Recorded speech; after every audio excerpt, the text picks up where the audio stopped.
দেখো ঘি খেলে রোগা হয় জানো কি? সবাই জানে ঘি খেলে মোটা হয়ে যায়, তো কিন্তু ঘি খেলে রোগা হয় ডিটেলসে যদি বলি, ঘিয়ের মধ্যে তোমরা দেখবে একটা আছে conjugated fatty acid, conjugated linoleic acid আছে, আর মিডিয়াম চেন ফ্যাটি অ্যাসিড আছে।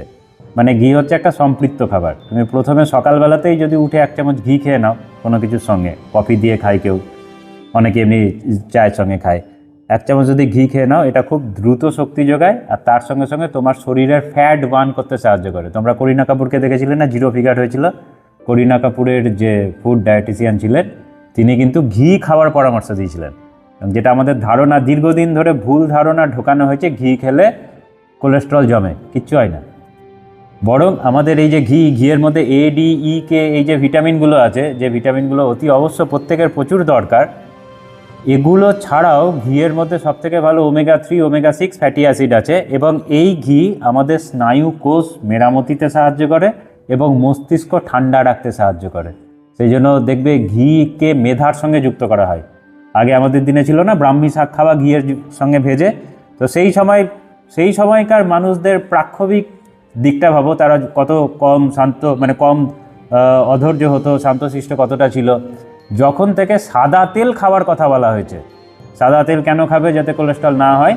ওই সাদা তেল কোলেস্ট্রল না হয় করে না, কিন্তু ওই সাদা তেলের জন্য কি হয় জানো? সেটা হচ্ছে ট্রান্স ফ্যাট বেড়ে যায় শরীরে, এবং যারা যারা সাদা তেল খেয়েছে তাদের প্রত্যেকের অসুখ বেড়েছে।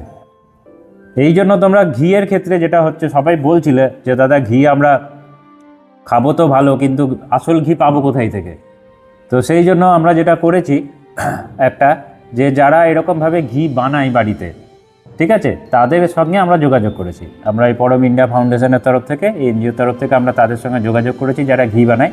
তাদের কাছ থেকে আমরা সম্পূর্ণ খাঁটি ঘি তুলে আনছি, যে ঘিটা আমরা এখানে একটা তার স্যাম্পল হিসাবে এখানে প্যাকেটজাত করা হয়েছে। কিন্তু বলে দিই, এটা কোনোটাই কিন্তু বিক্রয় করার জন্য না, বিক্রির জন্য না। আমরা যেটা চাইছি, আমাদের যে এনজিও আছে, এই এনজিও একটা পরিবার তৈরি করবে, একটা পরিবার হবে, পরম পরিবার।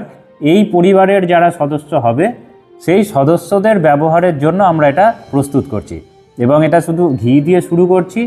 আগামীতে আমাদের আরও ইচ্ছে আছে যে বিষয়গুলো প্রচণ্ড গুরুত্বপূর্ণ, যেমন মশলা ভারতের ক্ষেত্রে প্রচণ্ড গুরুত্বপূর্ণ একটা দিক, যে মশলার জন্যই গোটা পৃথিবীতে ভারতের নাম। এবং একটা সময় সমস্ত ইউরোপের সমস্ত বণিকদেরকে দেখেছি তারা মশলার জন্যই ভারতে আসে ব্যবসা করতে, এবং তারপর তো তারা লুটও করেছে।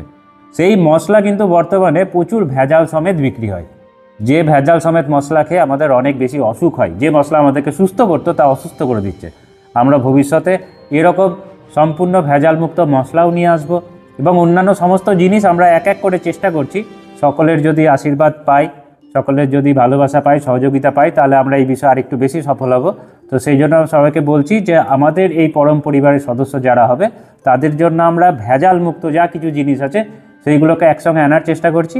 আমরা ভেজাল মুক্ত একটা আমাদের এই সুন্দর বাংলা গড়ে তোলার চেষ্টা করছি। সেই জন্য সকলের কাছে আমাদের সহযোগিতা কামনা করছি। আর যারা যারা এই আপাতত অল্প কয়েকটাই আছে ঘি আজকের, যদি কেউ নিতে চায়, এটার যে ফোন নাম্বার আছে, আমি ফোন নাম্বারটা এর নিচে দিয়ে দেবো।